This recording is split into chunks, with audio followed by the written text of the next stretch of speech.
ಹೇಗಿದ್ದೀರಾ? ಚೆನ್ನಾಗಿದ್ದೀರಾ ಅಂತ ಭಾವಿಸ್ತೇನೆ. ನಿಮಗೆಲ್ಲ ಸ್ವಾಗತ. ಇದು ನಾನು ಸಂಜೆ ವ್ಲಾಗ್ನ ಸ್ಟಾರ್ಟ್ ಮಾಡಿದ್ದೇನೆ.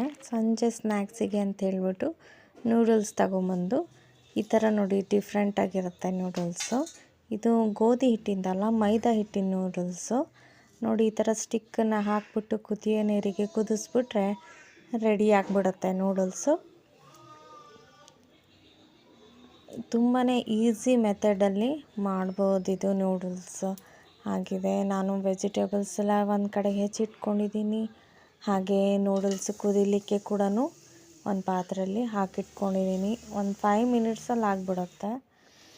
ಆಮೇಲೆ ಈ ಕಡೆಗೆ ನಾನು ಫ್ರೈ ಮಾಡ್ಕೊಂಡೆಲ್ಲ ವೆಜಿಟೇಬಲ್ಸ್ನ. ಹಾಗೆ ಮಸಾಲೆ ಸಿಗುತ್ತೆ, ಇದರದ್ದೇ ಮಸಾಲೆ ಸಿಗುತ್ತೆ ನೂಡಲ್ಸ್ದು. ಅದು ಕೂಡ ನಾನು ಸೂಪರ್ ಮಾರ್ಕೆಟಲ್ಲೇ ತೊಗೊಂಬಂದಿದ್ದು.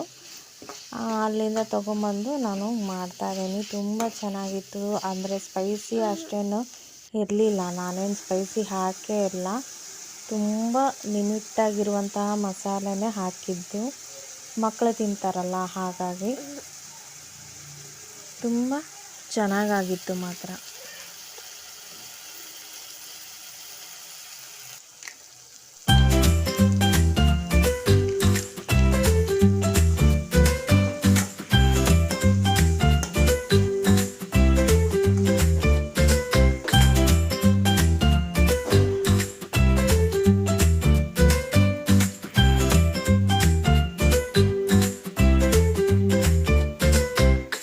ಪಾತ್ರೆ ಇಳಿಸ್ಬಿಟ್ಟು ಈ ನೂಡಲ್ಸ್ನ ಒಂದು 2 ನಿಮಿಷ ಆರ್ಲಿಕ್ಕೆ ಬಿಡಬೇಕು. ಆವಾಗ ಇದು ಉದುರಾಗಿ ಬರುತ್ತೆ.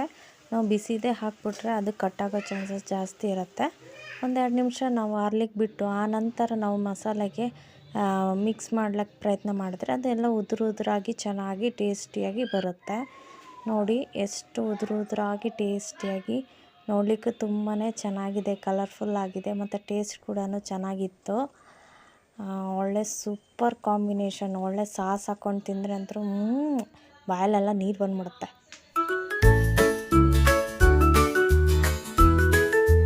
ಗುರುಪೂರ್ಣಿಮೆ ದಿನ ಏನು ಮಾಡಿದ್ವಿ ಅಂತಂದರೆ, ನಮ್ಮ ಗುರುಗಳ ಫೋಟೋಗಳನ್ನು ಇಟ್ಟು ನಾವು ಪೂಜೆನ ಮಾಡಿದ್ವಿ.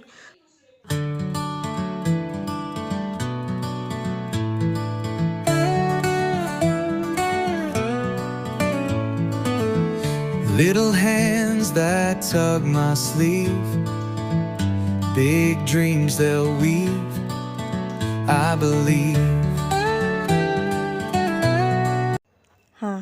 ಈಗ ಇದು ಏನಂತಂದರೆ ಬ್ರಷ್ ಪೆನ್ ಅಂತ ಕರೀತಾರೆ.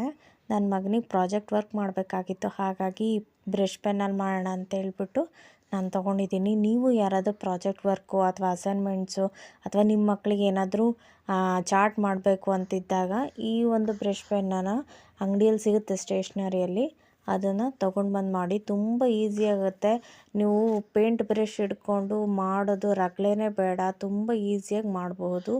ಮಕ್ಕಳೇ ಇದನ್ನು ಯೂಸ್ ಮಾಡ್ಬೋದು, ಅಷ್ಟು ಈಸಿಯಾಗಿ ಇರುವಂಥ ಒಂದು ಪ್ರಾಡಕ್ಟ್.